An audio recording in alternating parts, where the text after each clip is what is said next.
Salut salut, on se retrouve cette semaine pour une vidéo un peu spéciale. Aujourd'hui, je vais vous parler, ou plutôt je vais vous montrer 3 nouvelles recettes de cookidoo.fr. J'ai eu l'idée de cette petite série de vidéos que je ferai du coup tous les 2 mois. Tous les 2 mois, je trouverai 3 nouvelles recettes qui sont sorties il n'y a pas très longtemps sur cookidoo.fr et que j'ai envie de faire, et je vous montrerai du coup ce qui se fait en ce moment, ce qui est sorti, ce qui est nouveau. Donc je commence avec une recette, je crois, qui est du petit livre Novembre, donc qui est sorti au début du mois. Il s'agit d'une quiche de carottes au thon. Voilà, donc rien que le titre, ça m'avait donné super envie. Ça avait l'air extrêmement bon. Donc je me suis lancée. Pâte brisée, bien sûr, toujours industrielle, malheureusement pour moi. J'essaye de manger sans lactose. Du coup, c'est difficile de faire une pâte à tarte sans beurre, malheureusement. Je préfère les acheter pour le moment. Je réessayerai d'en faire, mais plus tard. Surtout qu'avec mes douleurs aux épaules et aux poignets, pour le moment, je ne peux plus trop pétrir la pâte. Donc la facilité pour moi est toujours, pour le moment, les pâtes industrielles, même si, bien sûr, c'est pas l'idéal. Au point de vue de plein de choses, je vous l'accorde. Donc après avoir préparé la pâte, je m'occupe du coup de la première partie, c'est-à-dire la cuisson des carottes qu'on va venir cuire une bonne vingtaine de minutes. Coupées en grosses rondelles. Pourquoi en grosses rondelles? Parce que tout simplement elles vont flétrir et rétrécir à la cuisson. Il y en a déjà énormément par rapport à la taille du plat à tarte. Donc on met des carottes, on cuit des grosses rondelles.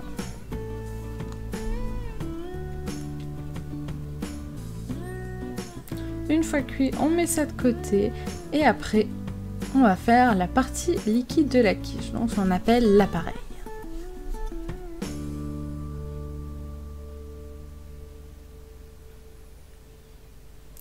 Donc les quiches, c'est vrai que c'est pas ce que je fais le plus souvent. Il y en a par exemple qui font des tartes ou des quiches une fois par semaine, qui ont des petits rituels, des petits trucs comme ça. Moi, c'est pas quelque chose de régulier. J'ai aucune recette que je fais régulièrement, par exemple que je fais une fois par mois, une fois par semaine. Tout ce que je cuisine, je le fais en fonction du feeling, en fonction de ce que j'ai envie, de ce que mon chéri a envie de manger, en fonction de ce que j'ai envie. Aussi au niveau pâtisserie, hein, parce que je suis aussi les saisons, donc rien ne se ressemble. Il n'y a pas... Il n'y a aucune régularité dans mes recettes, hein. C'est pas dimanche spaghetti ou dimanche pommes de terre chez moi, il n'y a rien du tout de régulier. Donc c'est vrai que même les quiches, les tartes sucrées, salées, c'est au feeling, c'est quand on a envie, c'est quand j'ai envie d'en cuisiner, quand j'ai l'idée, quand il n'y a aucune régularité. Après c'est vrai que se mettre des fois des régularités, je sais pas, par exemple... tous les lundis soirs, c'est tarte ou quiche. Pour le dîner, c'est des petites choses qui sont pas mal, qui sont amusantes. Mais après, je fais aussi mes repas en fonction des vidéos que j'ai envie de vous présenter. Et c'est aussi pour ça que j'ai pas trop le temps de faire des régularités. Mais n'hésitez pas à me dire si vous avez des régularités en cuisine chez vous. Si par exemple, tous les dimanches, c'est pommes de terre. Ou si vous faites... une soirée pâte ou une soirée pizza toutes les semaines, n'hésitez pas à me faire part de vos régularités en matière de cuisine, même au niveau pâtisserie, ça m'intéresse. Si tous les vendredis soirs ou les samedis matins, c'est pâtisserie avec vos enfants, par exemple, chaque week-end vous faites de la pâtisserie, ça peut être des choses intéressantes à partager avec les autres, donc n'hésitez pas à nous en faire part à tous, bien entendu, en commentaire. Donc, l'appareil liquide d'une quiche où, bien sûr, on met le thon. On mélange et on étale sur la pâte. Et ensuite, on va venir mettre les morceaux de carottes. J'ai essayé de répartir de manière homogène. Je pensais pas qu'il y en avait autant. J'étais bien entendu en train de me brûler, hein, parce que c'est extrêmement chaud, bien entendu. Parce que oui, ça n'a pas pris très très longtemps de faire l'appareil liquide. Donc forcément, j'étais en train de me brûler. Je pensais pas qu'il y en aurait autant des morceaux de carottes et je pensais pas que mon plat à tarte était aussi petit par rapport à la quantité de carottes qu'ils font. mais en tassant bien, j'ai réussi à faire tout rentrer. Alors, ça a été difficile. Ça a été très difficile parce que j'ai tout mis de manière homogène. Et voilà, les tout petits bouts, il a fallu bourrer. Et voilà, tout est rentré pile poil. Donc c'est parti pour le four. Et voilà ce que donne cette magnifique quiche. Alors, elle était bien sûr magnifique, mais elle était aussi très très bonne. Si vous n'avez jamais testé cette nouvelle recette de cookiedoo.fr, je vous le conseille. Donc, c'est quiche de carottes au thon. Voilà. Et c'est vraiment excellent.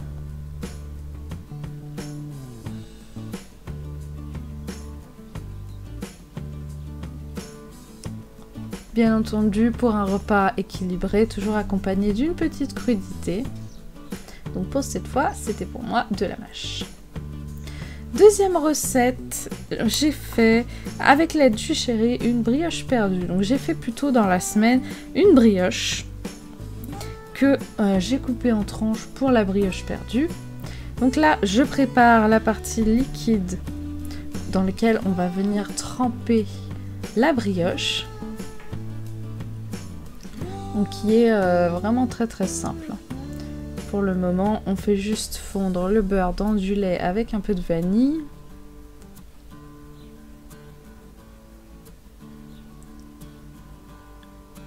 On vient rajouter bien entendu un peu de sucre, des œufs aussi, me semble. En fait, c'est presque comme une pâte à crêpes, seulement il n'y a pas de farine. Voilà, c'est vraiment un appareil liquide qui est vraiment basique. Alors normalement, c'est vrai que mon chéri qui a fait de la pâtisserie, lui, le pain perdu ou la brioche perdue, c'est juste de l'œuf dans lequel il trempe ça. Donc je comprends pas pourquoi faire tout un appareil liquide autour de cette brioche. Après, Thermomix ont peut-être aussi voulu quelque chose d'un peu élaboré, peut-être. Je ne sais pas. Donc, je change de côté pour continuer cette recette. Donc, il faut une assiette creuse et des tranches de brioche. Donc j'ai raté la première brioche parce que j'ai voulu suivre la recette où il disait de laisser 30 secondes, mais normalement c'est fait avec de la brioche rassis, donc qui est dure et qui commence à être plus bonne. Et moi malheureusement c'était de la brioche fraîche que j'avais, donc j'ai laissé 30 secondes et bien entendu elle est tombée en morceaux, en bouillie, parce que bien entendu elle était beaucoup trop imbibée. Donc après avec l'aide du chéri, on a quand même réussi à s'en sortir en faisant comme on fait d'habitude avec le brioche ou le pain pour le pain perdu ou la brioche perdue, c'est-à-dire juste un aller-retour dans la préparation de façon à ce que ça n'imbibe pas trop. Et bien sûr, sur la grille, ils veulent qu'on mette à égoutter, mais ça passe au travers, donc le papier cuisson, bien entendu. Voilà, donc c'est les petits aléas, on va dire, de la cuisine. Quand on cuisine une recette pour la première fois, hein, tout est en direct, même les échecs et les problèmes. Donc oui, c'était bien marqué brioche rassis dans la recette, mais moi j'ai fait la brioche fraîche et j'ai pas réfléchi que ça pouvait poser problème au point de vue de la préparation, et malheureusement il y en a eu. Bon. Ma brioche, bien entendu, a eu quelques petits soucis à la cuisson. Là, vous voyez qu'il y a un trou dans ma brioche, mais bon.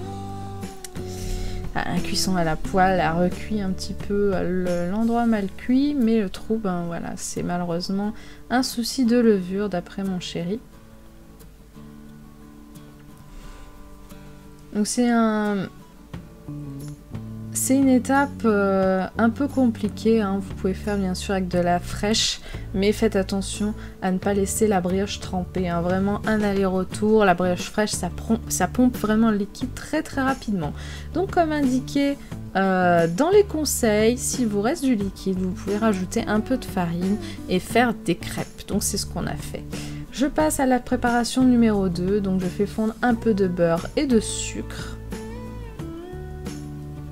Parce que cette recette, c'est de la brioche perdue aux pommes, donc avec des pommes, ils appellent ça caramélisé, mais c'est pas vraiment caramélisé, moi ça n'a pas caramélisé, ça a fait un peu comme une compotée, des pommes cuites, mais pas vraiment mixées quoi. Donc j'ajoute des pommes, Et je fais cuire ces pommes avec un tout petit peu, je crois c'est d'épices, 4 épices il me semble. Et on fait cuire ça un petit peu de façon à compoter un peu les fruits sans les mixer. Donc pendant que ça cuit les pommes, mon chéri commence à cuire les brioches perdues. Les brioches trempées dans la préparation. Donc on a sorti pour l'occasion la poêle à crêpes. C'est plus plat, c'est plus facile pour faire de la pâtisserie, la poêle à crêpes, même si on ne fait pas des crêpes. Donc on cuit les brioches jusqu'à ce qu'elles soient dorées de chaque côté.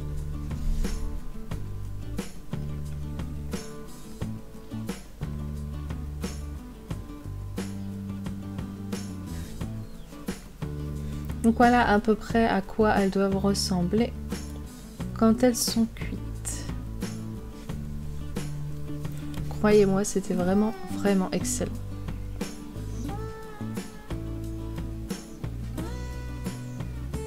Donc les pommes sont prêtes, bien entendu. Donc je les mets dans un petit pot pour le goûter, parce qu'en plus là, on a fait ça un petit peu avant le goûter, de manière à ce que ça soit prêt pour le goûter du samedi après-midi. Pour être tranquille. Moi après j'en ai eu la semaine pour mes petits déjeuners. Je me suis bien régalée en tout cas. Voilà, ça fait les petites activités pâtisserie du samedi. Et voilà. Donc on a la brioche perdue avec les morceaux de pommes et à côté la partie liquide qu'il reste à laquelle on va rajouter de la farine et on va faire cuire ça en crêpes.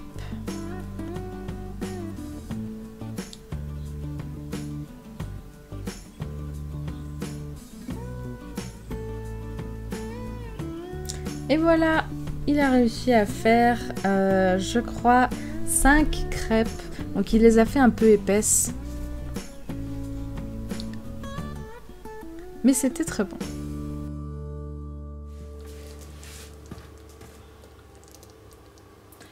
Pour cette dernière recette, j'ai oublié de filmer, je m'excuse.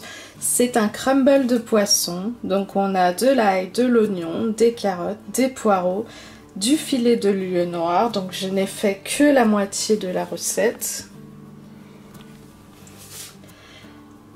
Un peu de crème. Et là, juste avant, j'ai préparé une pâte à crumble. Donc parmesan, farine, noisettes, beurre, voilà. Normalement il faut des graines de tournesol mais j'en ai pas, donc j'en ai pas mis pour faire la pâte à crumble. Donc voilà, rien de très extraordinaire. J'ai sorti mon plat à gratin, voilà. Et maintenant que tout est cuit, j'ai fait que la moitié de la recette parce que c'est que pour moi. Maintenant tout est cuit, je vais y transvaser dans ce plat.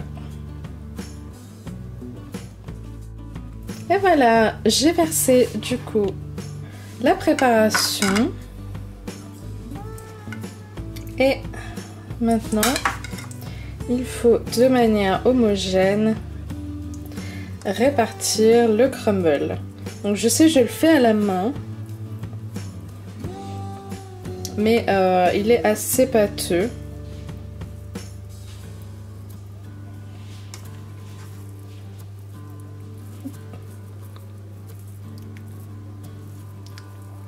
Hop, voilà. Dites-moi en tout cas si vous aussi, vous aimez manger des crumbles, donc sucrés, salés. Moi personnellement, j'adore. J'adore vraiment les crumbles. Donc ça, c'est bien sûr une vidéo sur les nouvelles recettes. Donc vous pourrez trouver cette nouvelle recette de crumble de poisson qui m'a l'air vraiment très bonne dans le petit livre de recettes poisson et crustacés qui est sorti il n'y a pas longtemps. Voilà. Donc je m'excuse encore une fois d'avoir oublié de filmer le début, mais il n'y a rien de très... Rien de très important, hein. J'ai préparé la pâte en mixant les ingrédients, j'ai fait cuire les légumes. je vous montrerai ce que ça donne une fois cuit. Donc j'essaie de répartir toute la pâte uniformément. Donc par exemple, voilà, là, il en manque un tout petit peu. Voilà. Voilà. C'est vrai que c'est assez pâteux hein, par rapport à la pâte à crumble qu'on connaît, qu'on connaît d'habitude. Moi j'ai l'habitude de faire très souvent du crumble ou à la pomme parce que c'est ce que le chéri adore. Et voilà. Plus qu'à mettre au four maintenant qu'il est chaud. Et je vous retrouve tout à l'heure pour vous montrer le résultat.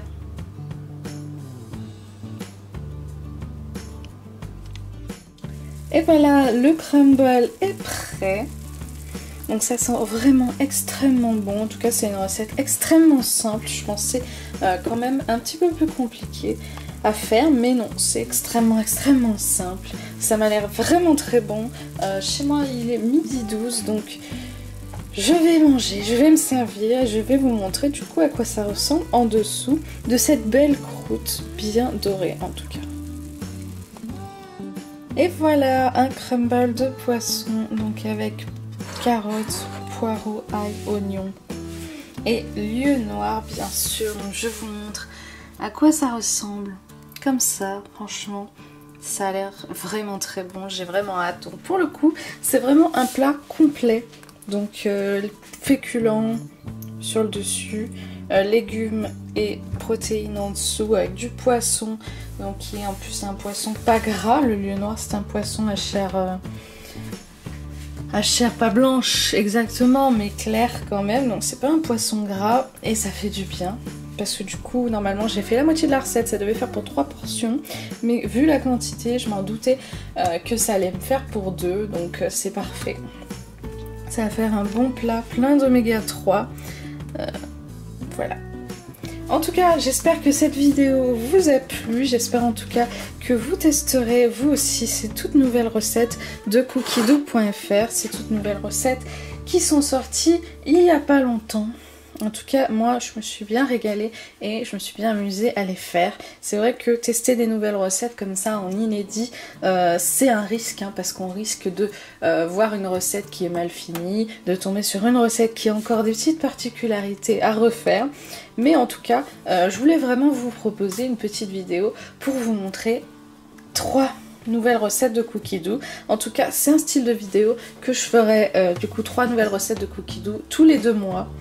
Maintenant, tous les 2 mois, vous aurez à la fin du mois, ou je verrai, tous les 2 mois, vous aurez une vidéo comme ça pour vous montrer 3 nouvelles recettes du site en tout cas. Je sais que il y a des gens qui ont du mal avec les sites internet pour rechercher tout ça, mais bon, en tout cas, il n'y a rien de très compliqué. Donc voilà, j'espère que cette vidéo vous a plu. Je vous dis du coup à lundi pour une autre vidéo. Salut!